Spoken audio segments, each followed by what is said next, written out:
के बारे में पढ़ा था। हुक्स में हम कैसे कैसे फंक्शनल कंपोनेंट्स को यूज़ करते हैं एंड हुक्स में कैसे हम कंपोनेंट्स को एक्सेस करवाते हैं। सबसे पहले हमने यूज स्टेट हुक के बारे में देखा था। यूज स्टेट हुक जो है यूआई में कंपोनेंट्स को अपडेट करवाती है एंड उसमें कैसे हमने अपडेशंस करवानी है ये सारा हमने एकदम ध्यान से देखा था। एंड जो यूज स्टेट होती है वो हमारे यूआई में चेंज कराती है। यूज़ इफेक्ट इसी तरीके से हमारे पास कुछ और हुक्स होती हैं like use effect hook, use reference, use context, use reducer, ऐसी बहुत सी हुक्स होती है जिनको हम आगे यूज़ करेंगे। सबसे पहले यूआई चेंज करनी हो तो use state hook. Use effect hook के बारे में अभी मैं बताती हूँ। बेसिकली जो यूज़ इफेक्ट हुक है, यूज़ इफेक्ट हुक जो है साइड इफ़ेक्ट्स को परफॉर्म करवाने के लिए यूज़ होती है।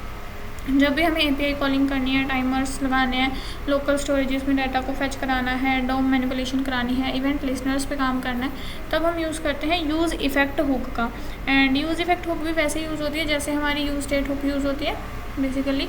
तो यहाँ पे हम क्या करेंगे, नॉर्मली RAFCE लिखेंगे, एक random boiler plate code generate करवाएंगे, यहाँ पे फंक्शन चेंज करेंगे एंड यहाँ पे इक्वल टू के साइन को हटा देते हैं एंड इसको एक नॉर्मल फंक्शन की तरह यूज़ करेंगे, नॉट यूजिंग एरो फंक्शंस। बस हम एक नॉर्मल फंक्शन यूज़ करेंगे एंड यहाँ से रिएक्ट फ्रेगमेंट्स को यूज़ करेंगे। डिव का काम ख़त्म हो जाएगा हमारे पास, सो हम यहाँ पे यूज़ करेंगे रिएक्ट फ्रेगमेंट्स।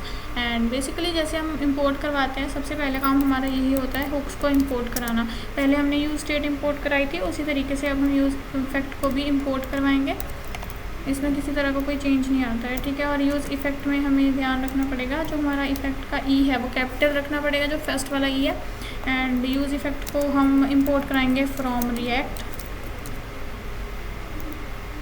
एंड इसको टर्मिनेट कर देंगे आफ्टर दैट। अब यूज़ इफेक्ट को यूज़ करने का तरीका क्या है, बिल्कुल सबसे पहले तो मैं आपको बता देती हूँ यूज़ इफेक्ट हुक करती क्या है। यूज़ इफेक्ट ना, जैसे हमारे पास कोई भी हमने इफ़ेक्ट्स लगाने हैं, कोई भी साइड इफ़ेक्ट्स या टाइमर्स इम्प्लीमेंट करवाने हैं, तो हमने बस यूज़ इफेक्ट को कॉल करनी है एंड यहाँ पे हम कॉल करके इसको कॉल बैक एरो फंक्शंस में कन्वर्ट कर देंगे। एरो फंक्शंस हमें इस तरीके से डिपेंडेंसी, अब डिपेंडेंसी एरे क्या होता है बेसिकली, यूज़ इफेक्ट हुक के अंदर हम डिपेंडेंसी एरे पास करते हैं। डिपेंडेंसी एरे इन केस आपने डिपेंडेंसी एरे नहीं पास करा है, अब यूज़ स्टेट में 3 स्टेटमेंट्स आती है, 3 सिचुएशंस बनती है, या तो आप डिपेंडेंसी एरे पास कर दो या तो पास मत करो। एंड अगर पास करना भी है तो नहीं भी करना है वो आपके ऊपर डिपेंड करता है। बट बेसिकली जो डिपेंडेंसी एरे है इसमें आपको पास करना ही पड़ता है। अगर आप पास नहीं करोगे तो क्या होगा, सबसे पहले तो अगर आप डिपेंडेंसी एरे नहीं पास करोगे तो हर बार जितनी बार भी हमारा पेज रेंडर करेगा, हर बार हमारी उसमें स्टेट में चेंज आएगा, ठीक है। हर बार जितनी बार भी पेज रेंडर होगा उतनी बार इसमें चेंज आएगा जब तक डिपेंडेंसी नहीं लगाई है। अगर आपने यहाँ पे एम्प्टी डिपेंडेंसी पास करी है, ठीक है, यहाँ पे आपने पास कर दिया एक खाली एरे, इसका मतलब है एक एम्प्टी डिपेंडेंसी पास करी है। एम्प्टी डिपेंडेंसी पास करने का सीधा मतलब है कि ये सिर्फ एक बार रन करेगा, दोबारा रन नहीं करेगा।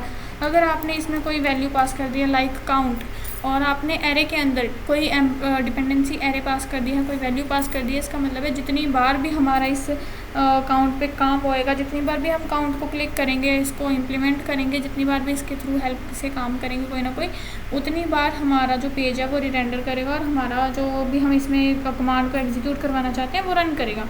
अब इसके लिए एक एग्जांपल देख लेते हैं। लाइक यूज़ इफेक्ट से हम अभी एक लाइव क्लॉक क्रिएट करेंगे। लाइव क्लॉक का मतलब है जो भी हम वॉच में टाइमिंग्स वगैरह देखते हैं, सो हम एक लाइव क्लॉक को क्रिएट करते हैं using use state and use effect. So इसमें करना क्या है, कुछ नहीं करना है, बस हमें यहाँ पे सबसे पहले इस रिएक्ट को हटा देते हैं इधर से। एंड यूज़ इफेक्ट के साथ साथ हमें यूज़ स्टेट की भी रिक्वायरमेंट है, क्योंकि जो स्टेट में चेंज आएगा, यूआई में चेंज आएगा, वो सारा हमें यूज़ स्टेट की वजह से पता चलेगा।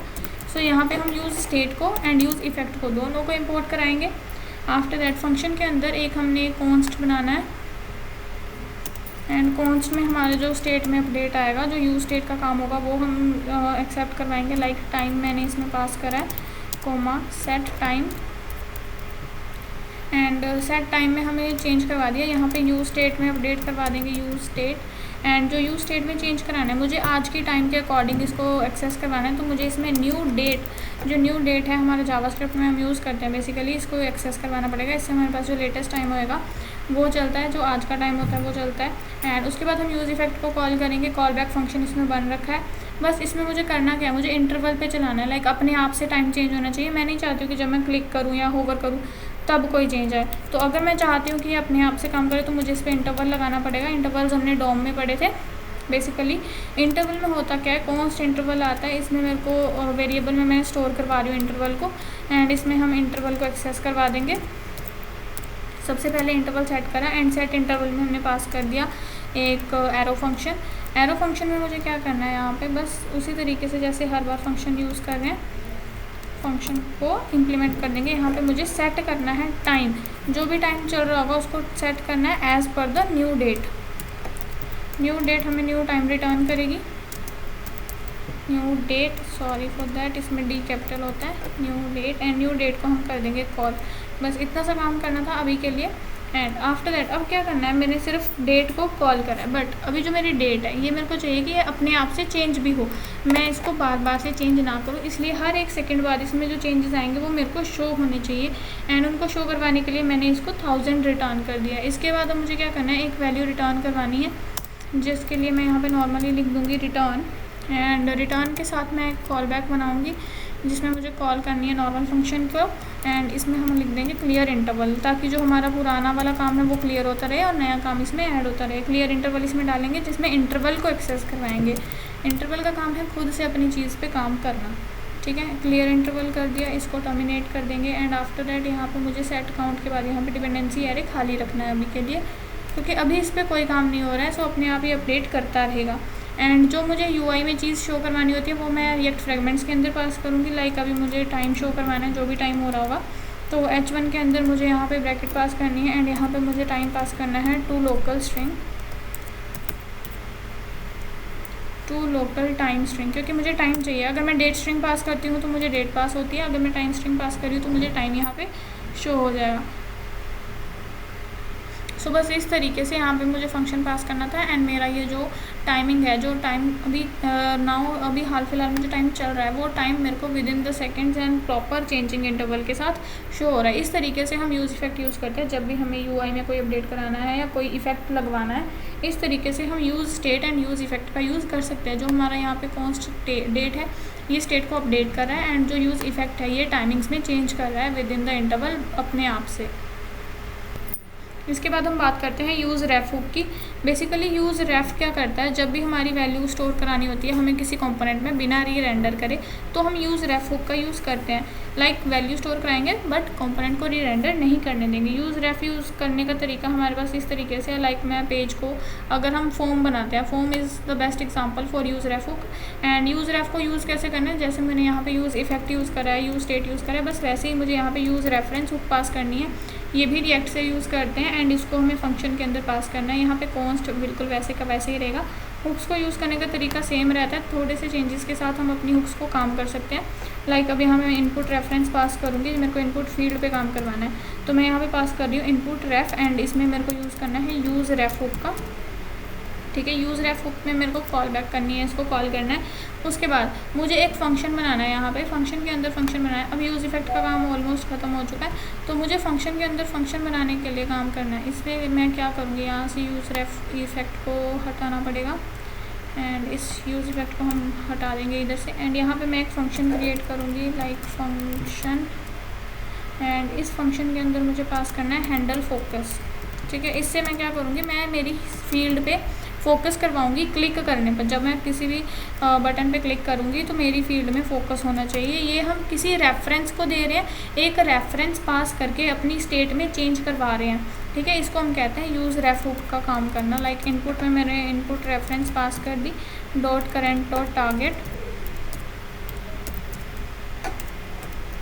एंड यहाँ पे करंट डॉट फोकस, सॉरी, क्योंकि टारगेट तो तभी होएगा जब हम टारगेट पास करेंगे, बट अभी मैं फोकस फील्ड पे काम कर रही हूँ, तो मैं यहाँ पे कर दूँगी फोकस, एंड इसको कर देंगे कॉल, एंड इसको टर्मिनेट कर देंगे।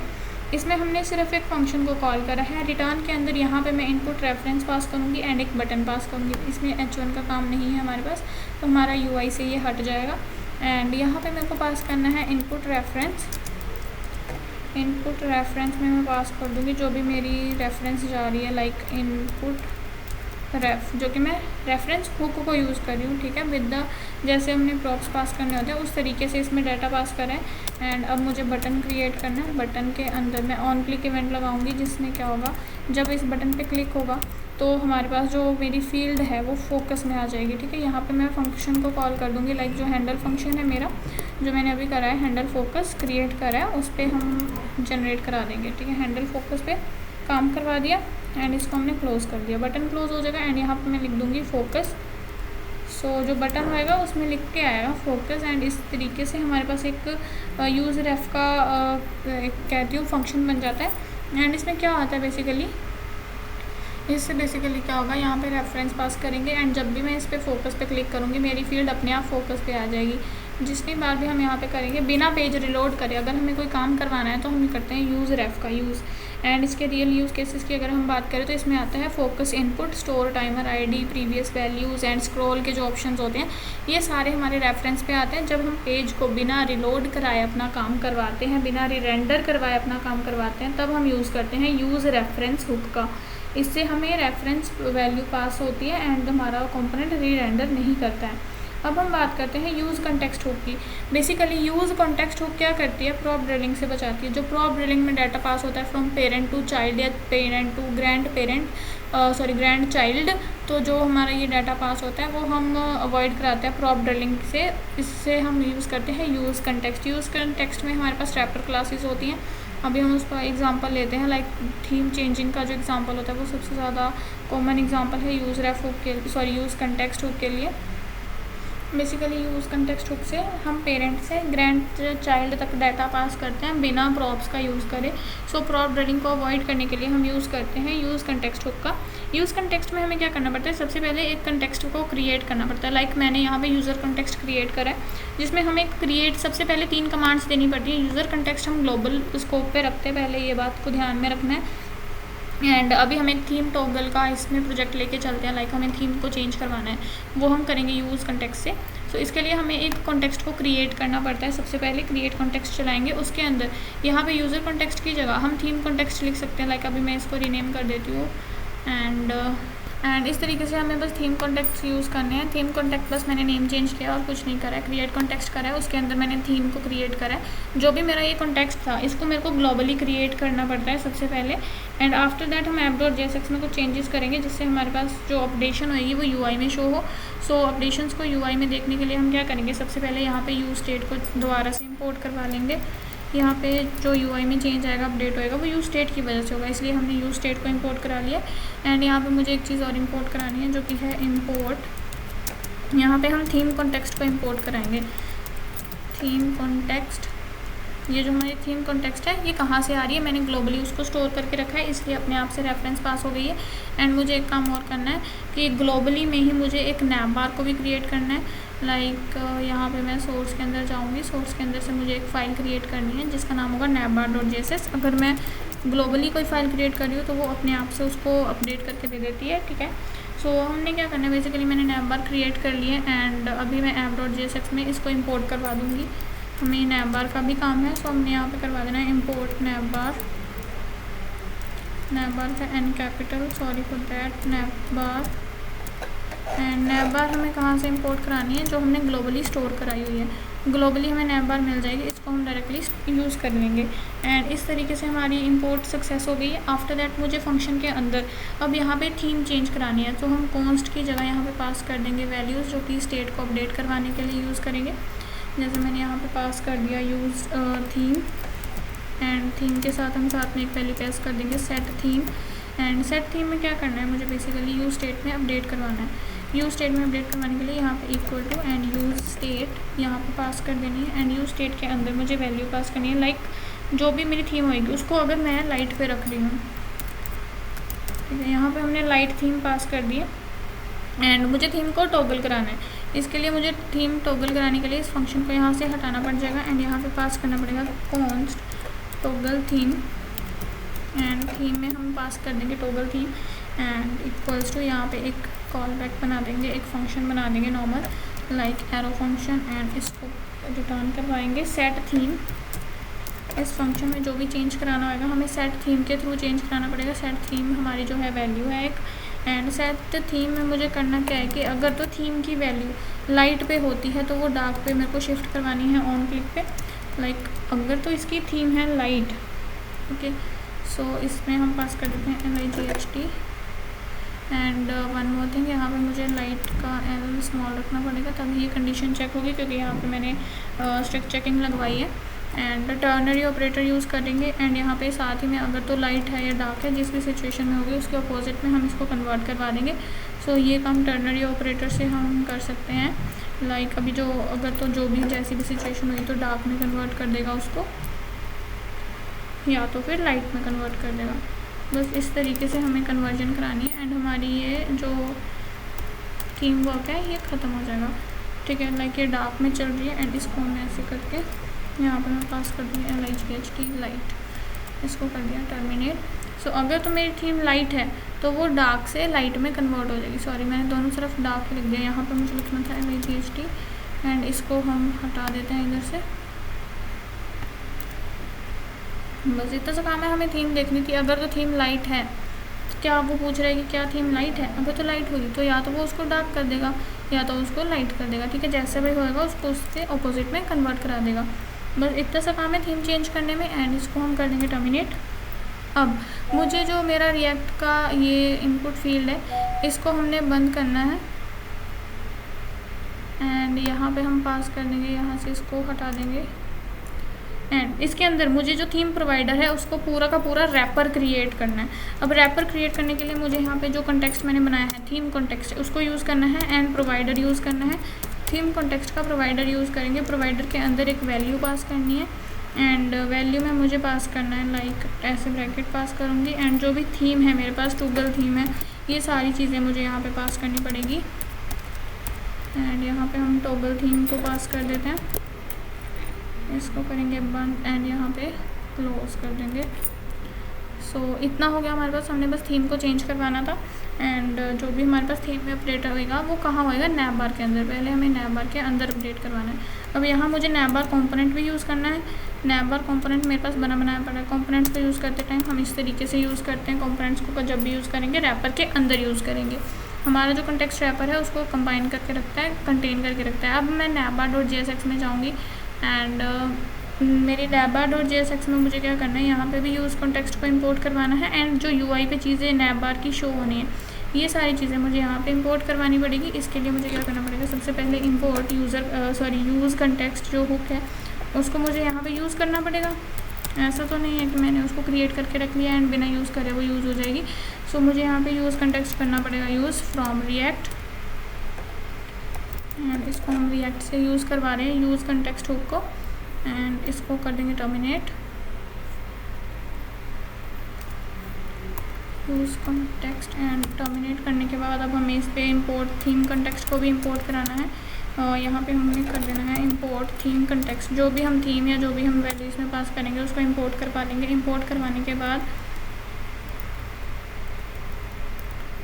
इसमें एंटर करेंगे एंड फंक्शन बनाएंगे जिसमें होगा हमारे पास नैप बार बनी रहेगी पूरी की पूरी। ठीक है, यहाँ पे हम नैप बार को क्रिएट करेंगे like NAVBAR।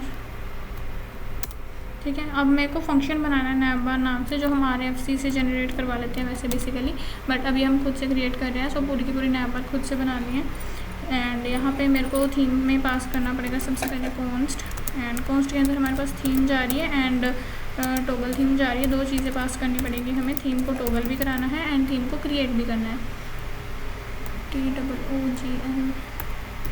Toggle theme and यहाँ पे टॉगल थीम से क्या होगा, हमारी जो कॉन्टेक्स्ट में चेंज आएगा वो मुझे यहाँ पे पास करनी पड़ेगी लाइक यूज़ कॉन्टेक्स्ट यूज़ करके, जैसे हम यूज़ स्टेट यूज़ करते हैं उसी तरीके से हमें यूज़ कॉन्टेक्स्ट के अंदर जा करके थीम कॉन्टेक्स्ट यहाँ पे यूज़ करवाना पड़ेगा एंड थीम कॉन्टेक्स्ट यहाँ पे जब यूज़ हो जाएगा तो ये अपडेट कर देगा हमारी वैल्यूज़ को। एंड रिटर्न के अंदर मुझे जो भी UI पे चाहिए वो सारा डाटा आ जाएगा रिटर्न के अंदर। एंड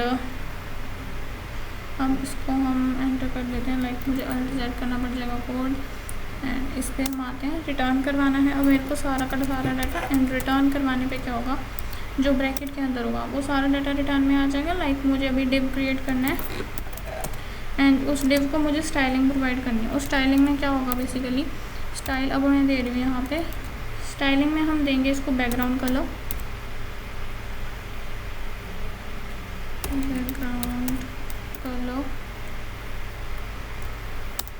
एंड बैकग्राउंड कलर में मेरे को यूज़ करना है जो भी थीम के अकॉर्डिंग कलर होगा वही यूज़ करना है, और कोई कलर यूज़ नहीं करना है। सो थीम के अकॉर्डिंग अगर तो यहाँ पे कलर होता है लाइट, सो मुझे इसमें चेंज करवाना पड़ेगा, ठीक है। अगर तो थीम के अकॉर्डिंग लाइट है तो कलर हो जाएगा, ऑब्वियस सी बात है कि वाइट होएगा।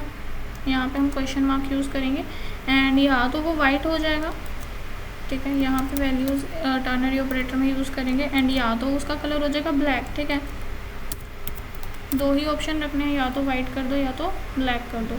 एंड उसके बाद मेरे को एक प्रॉपर्टी और लगानी है यहाँ पे कि जो कलर है हमारे इसमें, ठीक है, कलर प्रॉपर्टी लगाएंगे। अगर तो कलर के अकॉर्डिंग थीम में हमारे पास कलर एंड यहाँ पे हम पास करते हैं थीम का कलर अगर तो लाइट है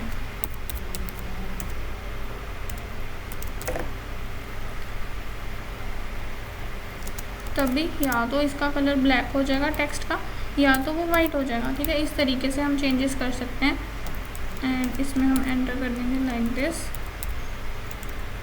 जैसे भी कलर हुआ ब्लैक एंड वाइट को पास कर देंगे। आफ्टर दैट थोड़ी सी चेंजेस और करने हैं हमने। अब इसमें मेरे को पैडिंग देनी है थोड़ी सी 20 पिक्सल की अप्रॉक्स, तो इसमें मुझे पैडिंग पास करनी है लाइक 20 पिक्सल, ताकि थोड़ा क्लियर हो जाए कि हमारी जो भी हम रेफरेंसेस यूज़ कर रहे हैं वो किस तरीके से काम कर रही हैं, ठीक है। इस तरीके से हमने इसको क्लोज़ कर दिया एंड यहाँ पे मुझे इसको करना है डिव को क्लोज़, ठीक है। डिव के अकॉर्डिंग हमारी जो थीम होएगी उसमें क्या क्या चेंजेस आने हैं, कैसे कैसे आने हैं वो हम देख लेंगे। अब इसमें मेरे को एक और चीज़ करनी है कि मेरे को हेडिंग टैग्स पास करने हैं, क्योंकि कंटेंट तभी मेरे को विजिबल होएगा अगर इसमें कोई हेडिंग टैग होएगा, कोई कंटेंट होएगा। सो हेडिंग टैग के अंदर मैं पास कर दूँगी theme dot to upper case, जैसे भी होएगा उसको अपर केस में मेरे को कन्वर्ट करा के जो भी कंटेंट होएगा, ठीक है। थीम डॉट इसको control Z theme dot to upper case करेंगे एंड अपर केस को कर देंगे यहाँ पे कॉल एंड यहाँ पे मोड सेट करेंगे इसका, ओके। एंड यहाँ पे मुझे पास कर देना है मोड, जिस भी मोड में होएगा उसको मुझे कन्वर्ट करवाना है, ठीक है। H2 के अंदर मुझे मोड चेंज करवाना है। आफ्टर दैट हम यहाँ पे आते हैं, दोबारा से बटन क्लिक करने पे हमारे जो चेंजेस होंगे तो वो मुझे बटन के अंदर पास करने पड़ेंगे। बटन पे ऑन क्लिक इवेंट लगाना पड़ जाएगा। सो बटन पे जब हम ऑन क्लिक इवेंट लगाएंगे इस पे मुझे टॉगल पास करना है, toggle theme, and toggle theme को हम कर देंगे यहाँ पे क्लोज। इस तरीके से हमारा बटन बन जाएगा एंड इस बटन में मुझे यहाँ पे लिखना पड़ेगा टॉगल थीम, क्योंकि थीम चेंज होएगी तो वो बटन पे UI पे शो भी तो होना चाहिए। इस तरीके से हमारा बस कंपोनेंट बन जाता है रिएक्ट का। अगर हमने यूज़ कंटेक्स्ट हुक को यूज़ करना है, यूज़ कंटेक्स्ट बेसिकली कर क्या रहा है हमारा कि हमारा जो पूरा का पूरा फ्लो है वर्क फ्लो, उस पर रियल प्रोजेक्ट पे जो भी UI में चेंज आएगा वो हम बिना प्रॉप ड्रिलिंग के डाटा को पास करके करवाएंगे, ठीक है। थीम चेंजिंग इसका एग्जांपल है। इसके अलावा इसका एग्जांपल एक और है, लाइक जब हमें पेरेंट से डाटा को ग्रैंड चाइल्ड में पास करना होता है तो वो भी इसका एग्जांपल होता है।